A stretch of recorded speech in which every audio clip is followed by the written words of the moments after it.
Omkar chaat centre तोडफोड प्रकरणातील आरोपींची पोलिसांकडून जाहीर धिंड. सिंघम स्टाईल कारवाईचे नागरिकांकडून स्वागत. नाशिक रोडच्या मुक्तिधाम परिसरातील ओमकार चाट सेंटर येथे सँडविच देण्यास उशीर झाल्याच्या क्षुल्लक कारणावरून मंगळवार दिनांक 9 जून रोजी रात्रीच्या सुमारे एका गुंडाने दुकानात घुसून मोठी तोडफोड करत चालकाला जखमी केल्याची घटना घडली होती. या घटनेमुळे परिसरातील व्यापारी आणि नागरिकांमध्ये भीतीचे वातावरण निर्माण झाले होते. घटनेची गंभीर दखल घेत उपनगर पोलिसांनी तात्काळ तपास सुरू करून संबंधित टवाळखोरांना अटक करून संशोधनवर पुन्हा दाखल करत गुरुवारी सायंकाळी 7 वाजेच्या सुमारास ज्या ठिकाणी आरोपींनी दहशत निर्माण करत राडा घातला होता त्याच रस्त्यावरून त्यांची जाहीर धिंड काढली. पोलिसांच्या या धडक कारवाईमुळे परिसरात कायद्याचा धाक पुन्हा एकदा अधोरेखित झाला.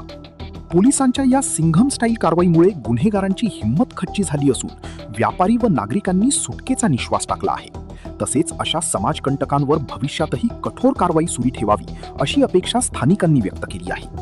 उपनगर पोलिसांच्या या तत्पर आणि ठोस कारवाईचे परिसरातून मोठ्या प्रमाणात स्वागत होत असून कायदा हातात घेणाऱ्यांना कोणतीही गय केली जाणार नाही असा स्पष्ट संदेश या कारवाईतून देण्यात आला आहे. ब्युरो रिपोर्ट, नाशिक वार्ता न्यूज, नाशिक.